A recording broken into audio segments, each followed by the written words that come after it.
Here at California Trout, we rely on our experience, our creativity, and our commitment to on-the-ground science to push protections for fish, water, and people. We have a legacy of these protections, from the public trust doctrine to wild and scenic river designations to organizing our members to make real change in California.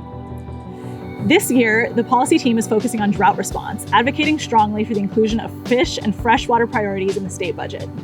The policy team is working with UC Berkeley and RLF to make sure that freshwater resources are protected and included in California's 30 by 30 campaign. CalTrout is poised to be a leader in freshwater conservation in California. Over the next 50 years, we're planning on building on that legacy and creating a new vision for California water protections, one that uses the altered landscapes, but protects them in new and different ways. We also work very closely with our regional offices. The ability to travel throughout the state and see this diversity of ecosystem really has a lasting impact on the policy department. We want to work with diverse partners, not just those that we've seen in the past, but tribes, NGOs, environmental justice groups. We have the ability to draw from their experience. And in doing that, we can look at the obstacles they face, the challenges they may face, and find creative solutions here in Sacramento.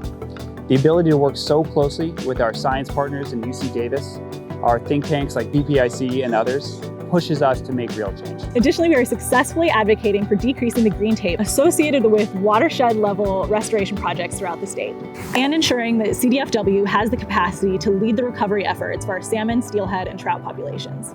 From the public trust doctrine to our protections of wild scenic rivers, CalTrout will always be vigilant in protecting those laws that preserve our natural environment.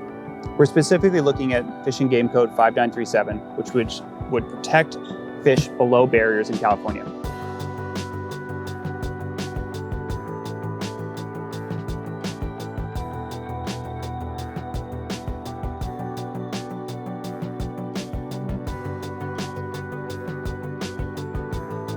The Potter Valley Project is another individual project we're focusing on here in Sacramento. It needs an enormous funding push from both the state level and from PG&E in order to make it successful. Advocacy is a core pillar for what we do here at CalTrout. Here in Sacramento, we oversee legislation that we both oppose and support. We work with our tribal and agency partners, and we look for ways to influence California water policy any way we can.